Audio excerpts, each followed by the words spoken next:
Welcome back to the podcast. I'm so excited for today's guest. We actually have on a script summiter, Cynthia Mersten. Thank you for being on the show. Thank you for having me, Jeffrey. So Script Summiter, that's somebody who's submitted to our Script Summit Screenplay contest and has done well. As on top of that, your script that you submitted to our 2022 competition, Bad Vibes, actually won as a best feature, which is fantastic. And before we kind of dive into that, I want to get like your log line on Bad Vibes for anybody who's listening out there.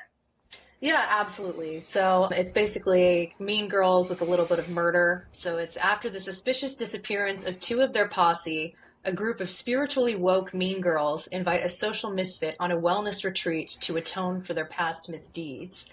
But instead of crystals and kumbaya, all hell breaks loose as they are stalked by a vengeful masked killer who may just be infiltrating their zen zone from the inside. Dude, that's fantastic. I love it. Thank you. So this has been doing the rounds and is doing Mhm. really well. And I heard that you might have gotten representation. Is that true? Yeah, I did. It was actually this was the script that was it was kind of the calling card. Awesome. My manager, Alexei Agayev from Artists International, he was interested in Bad Vibes. It was after it had won the summit, and then I actually was writing a comedy pilot as well because when you're doing this, you're writing a lot of scripts. Yeah, yeah. Yeah, and so I had quite a few things in my portfolio. So this initially caught his attention, and he wanted to produce this. And then I had a half-hour comedy called Always a Bridesmaid about two women who work as bridesmaids for hire. And it's just all the shenanigans they get into. And that one, Rain Dance. And so those Wow. two samples were the ones that he ended up wanting to sign me. And then in January, I got hired on my first feature open writing assignment. So it's been moving, which has been really great. But that's Congratulations. thank you. Yeah, yeah. Been a That's busy, so busy awesome. couple months. Thank you. Yeah. And this isn't just this isn't a reflection on you because Bad Vibes has been crushing it, right? So like you said, it's your calling card. I had a script like that too, where I went around and I was just like winning everything. But one thing I noticed is that we have something we call the Script Summit bump. So we'll have some people that they'll be putting stuff out there. It's not getting noticed. Then we'll see it. It'll win, and then it'll just keep winning. And I always think that's really interesting. But Bad Vibes is been killing it. And when you wrote this as a thriller, right, or is it more of a horror? It's a comedic slasher, I would say. Comedic slasher. That's what I was going to ask you because you said you wrote comedy after that. So I was wondering if you dipped a little comedy into the thriller. Okay, so Yeah. very good. So what was the origin? Like, why did you want to write that, make it your calling card? Yeah, that's a great question. So everything I write is coming from a really personal place. Okay, good. Yeah. Not that I'm like, a psycho mean girl killer, but yeah, I wrote it around my 30th birthday, and I actually really have a hard time with birthdays. Oh, And okay. this story, yeah. And there's a really key instance in this story where the central protagonist, she's kind of this misfit, and she gets shunned by her entire school because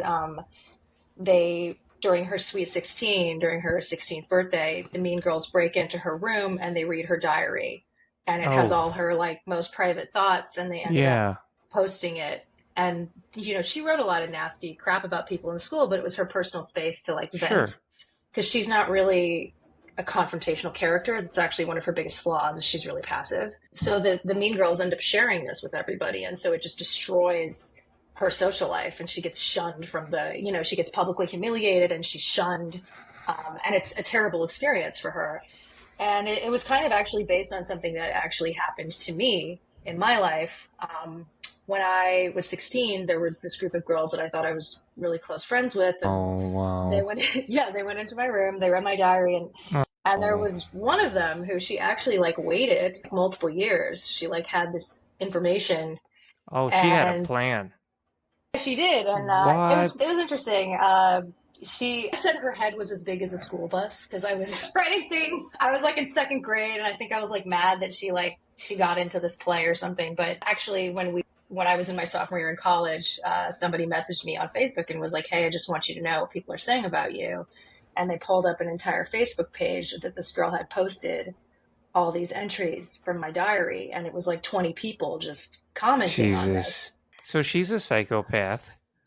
I mean, I think I think she was a very wounded person, and it was traumatizing for me. You know, Yeah. it was really traumatizing, and I thought we were friends. And I was in school and I hadn't really reached out to her in a bit because I was in college and I was really Yeah. focusing. And then this happened, and it just completely changed the way I viewed people for a very long time. I was like afraid of getting very close to people. And now, I have a really good group of friends, of girlfriends. It's really important to me and I really cherish them much more because of that experience. But like that, I was turning 30 and I was going through a lot of anxiety. And then I just kind of got to that memory that happened, that like really traumatic memory.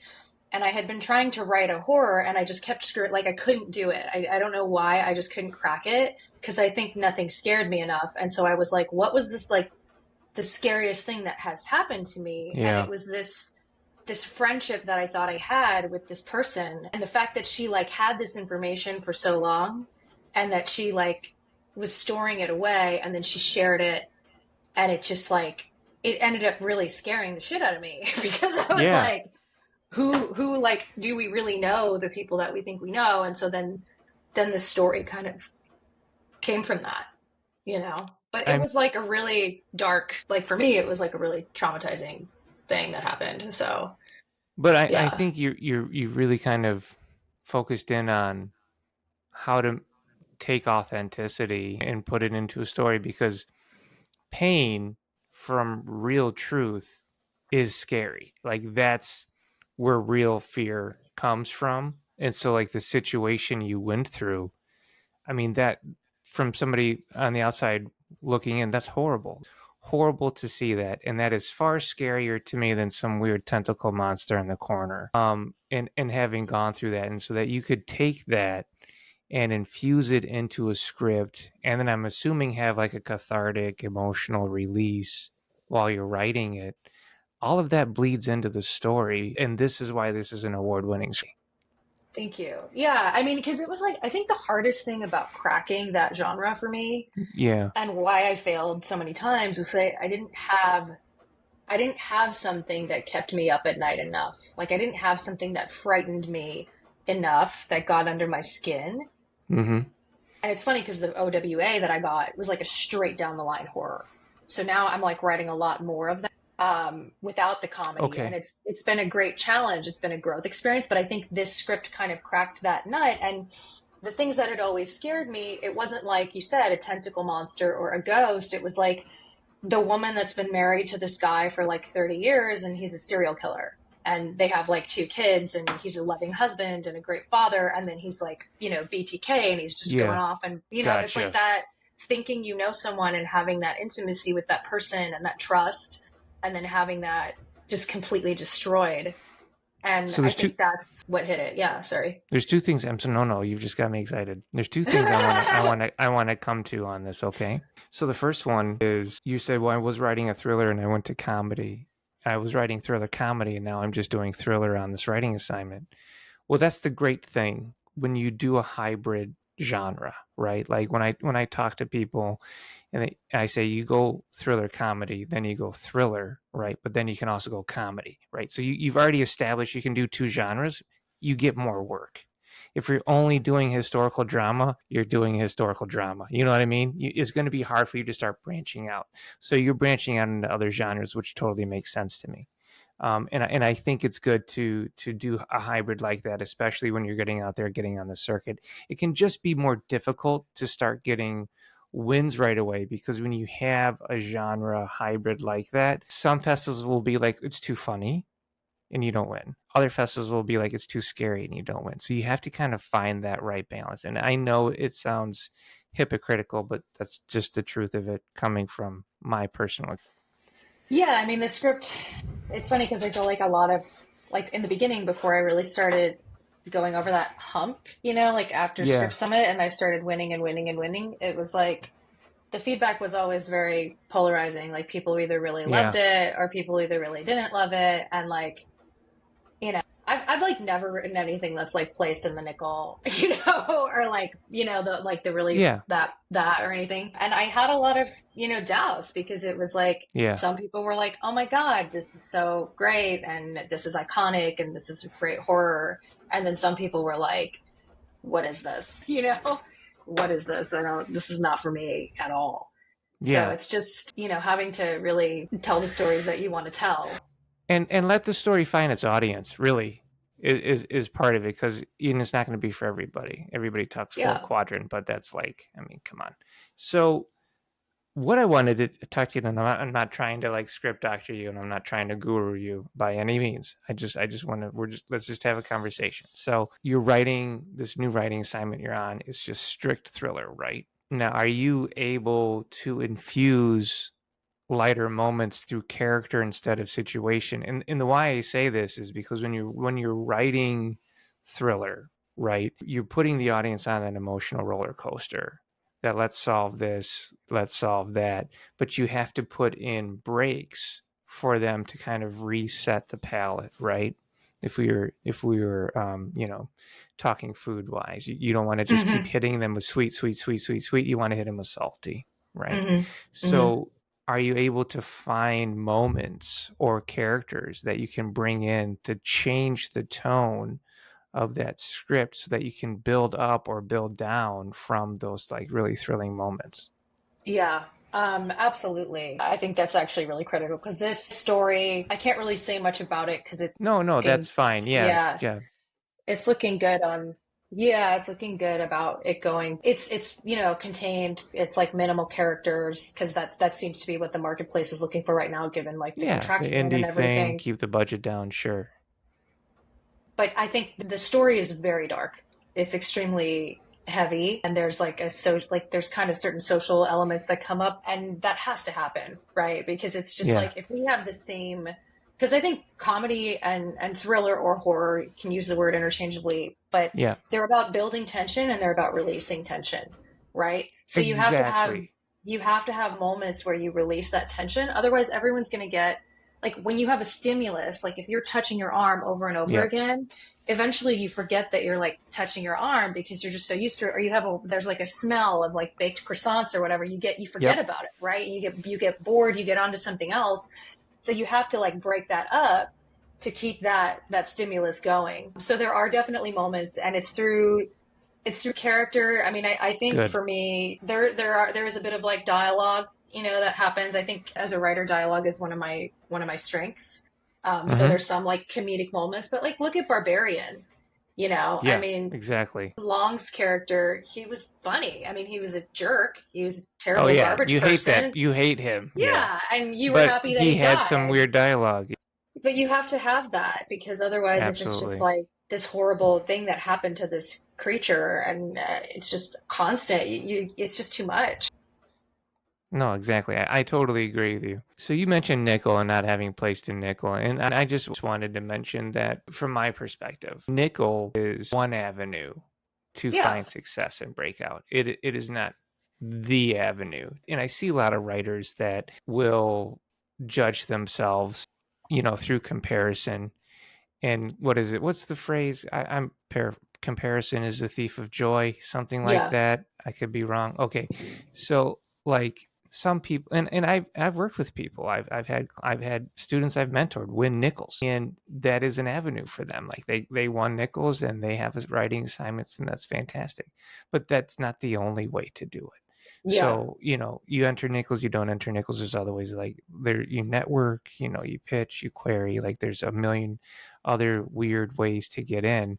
So not having one nickels doesn't make you a bad writer. It doesn't make you unsuccessful. It just means that's not your path. Yeah, absolutely. And I mean, to be even more transparent, like I've had another script that like got an 8 on the blacklist and then I got my That's free awesome. evaluations. Yeah, but then I got a 2. And they were like, this is terrible. This is problematic. So it's like, it's so easy to get like really caught It's up in subjective. the external feedback. And I think you have to get to the point where obviously you have to focus on your craft and there's a certain baseline of technique that you need to get. Then you really need to just focus on internally, and find your own way. Because I was like that in the beginning. I was like, oh my God, I didn't get in the nickel. I didn't, I got a 2 on the blacklist. I'm a terrible writer. I'm garbage. And Yeah. I still have those moments because I feel like you're not a writer if you don't have like Right. that, like, oh my God, I suck occasionally. It's not healthy, but I definitely have it on a lot of days, but it's better.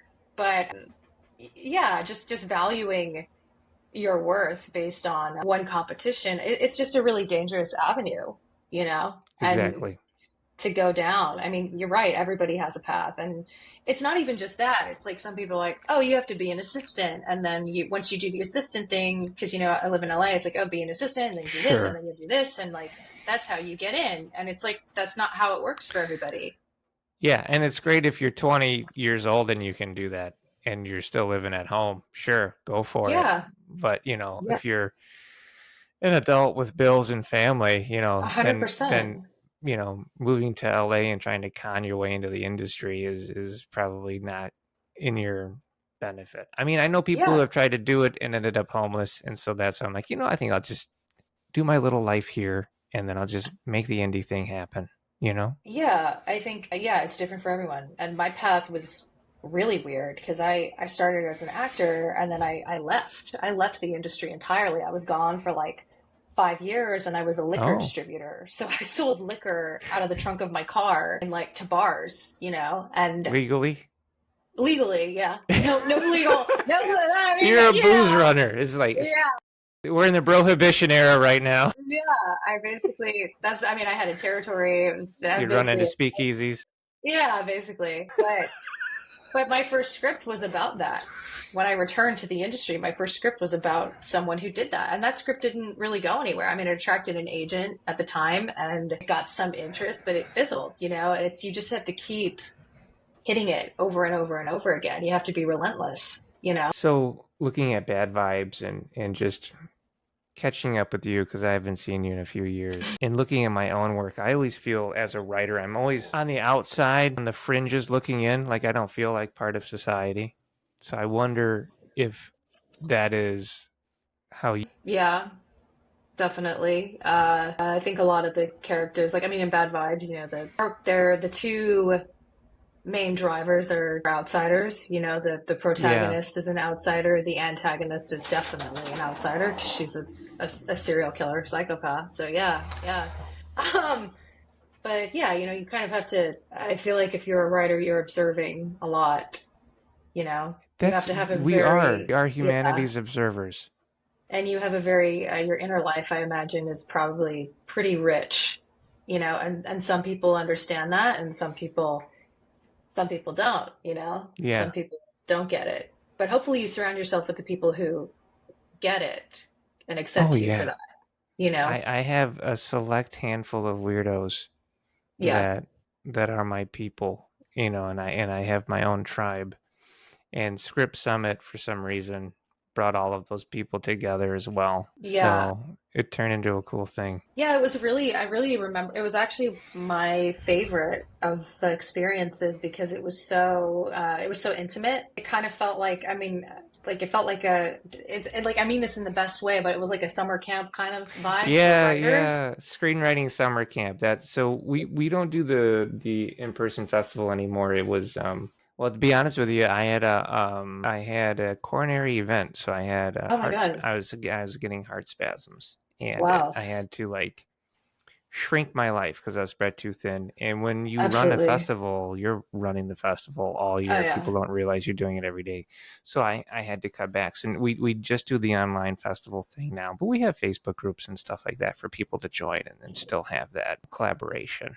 But no, it Yeah. was fun. And it was like very much like we'd go out for ice cream and go bowling and do cool things. Yeah. Yeah.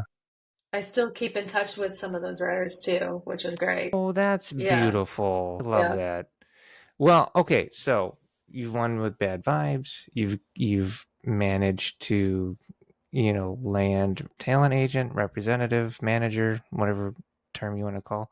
What tips do you have for writers out there? yeah. I would just say you know, because everybody asks, like in the beginning, the question is always, how do I get repped?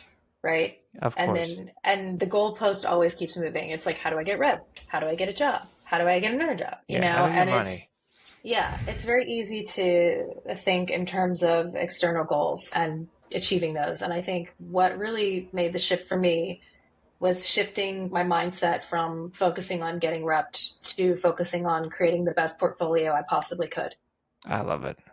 It was, I needed a minimum of samples. And as far as scripts, I wrote way more. And a lot of them were terrible, Mm-hmm. and all of them started out terrible. And it's Bad Vibes was terrible, but you just polish and polish and polish until it gets to the point where it's consistently winning in contests. And so I had about 6 things on Coverfly, which was also a really great resource for me Yeah, Coverfly's because good. yeah, the team there really is invested. And when I started placing regularly, people from Coverfly started reaching out. They were putting me up for assignments more. And actually, one of them facilitated, her name is Delenn. She works at Coverfly. She ended up facilitating a meeting with my manager because I just had a lot of scripts that were winning. And It's the awesome. question they're, yeah, they're always going to ask you, what else do you have? Because they don't want you to be, you just have one thing. You know what I mean? So Yeah. you're going to be doing this a while and you're going to be failing a lot in the beginning, and that's okay. And it's also making the failure a positive thing. And I don't mean it like a toxic positivity, but make it your friend, because you learn from things. Like every time something didn't place or somebody had feedback that was like, I don't love this, it's like, well, what's underneath that? Like, why don't you love I this? love that. And then you apply that to your work and you grow. I really think focusing on like, I have this writing teacher, Corey Mendel, and he always talks about the growth mindset over the fixed mindset. Because the fixed mindset is kind of like, you either have it or you don't. You're either, I'm going to get an A, or it's like ego stuff. Yeah. And growth mindset is like, how can I be the best writer possible and get a little better every day? And Yeah. when you do that and you devote like an hour or 4 hours a day or 5 hours a day, I know we all have day jobs and it's really hard, because a Mm-hmm. lot of us don't have money. We don't have people in the business. We're just working people. But you do that, you will get better, and you will get to the point where for somebody, you're undeniable and they're going to hire you and they're going to sign you and they're going to want to be in business with you. So I would just say focusing on that, and then just Love it. being really resilient, being really resilient. People talk about having a thick skin, and I don't think thick skin necessarily means like someone said my script sucks, I don't feel anything. I think that's how I initially interpreted thick skin, No. but that's not thick skin. Thick skin is like, I don't like that word, but like resilient. So you get the blow, you take the rejection, it hurts, you feel it, you process it, you have to feel those feelings. But then once you're done feeling them, you move through them and you go, okay, what can I learn from this? Like, what did I do right? What did I not do right? And then next time, how do I get better? Yeah. Yeah, I mean, a student of screenwriting, I mean, one of the things why I like to do this, other than I hope it finds the person who needs to hear it, but it's because I get to learn. I get to learn from Yeah. everybody. So I get to sit here with the greats, and then I just get to download, Yeah. and it's pretty awesome. Well, before I let you go, Cynthia, is there anything I should have asked you that I didn't? Oh my God. No, I mean, you kind of hit everything, to be honest. You, Good. Well, you I'm asked glad I all the did right my job. questions. Favorite movies, maybe? I mean, Hit other than me. that. Okay, go for it. Sharing Okay. time. Favorite Okay. film. I can't do one. I can do three. Three's Um, great. and they're kind of weird too. They're not very like, I sometimes feel insecure because it's like, some people are like, my favorite movie is The Seventh Seal. And I'm like, oh wow, you like went to film school. You're so smart. And mine are like You're like, not. that's old school. Yeah, I would say Moulin Rouge is there. The Godfather is Okay. there. And then I do have I know minus the like really problematic Mickey Rooney stuff, Breakfast at Tiffany's is up there as Oh, well. good. That's great. So yeah, That's that's probably awesome. it. Obviously, I like Star Wars. Star Wars is It's great. pretty. Star Wars But is the best. I Yeah. loved. I don't know if you've ever seen The Fountain, but it was a big film for me when it came out. Oh wow. Yeah, really, really strong film. It talks about death and processing death, and my grandfather had passed, and so I watched that Mm. film, and it was the first time I felt like a film helped me heal. And so after that, I was like, wow, I fell in love with movies on a deeper dimension than I even realized before. I was like, oh, I just like to check out from reality for 90 minutes. And I watched this and it's like, I am feeling all these feelings. It's so, yeah. So I'd say those are up there on my list. And then, I have a bunch, like I love Interstellar, and the sound and soundtrack alone is just like going to blow your mind. And Christopher Nolan, Jonathan Nolan stuff. All right. Anyway, I could talk to you all day, Cynthia. That's a good sign. That means this was a good episode. And I just wanted to say thank you. Thank you for having me, Jeffrey. Good seeing you.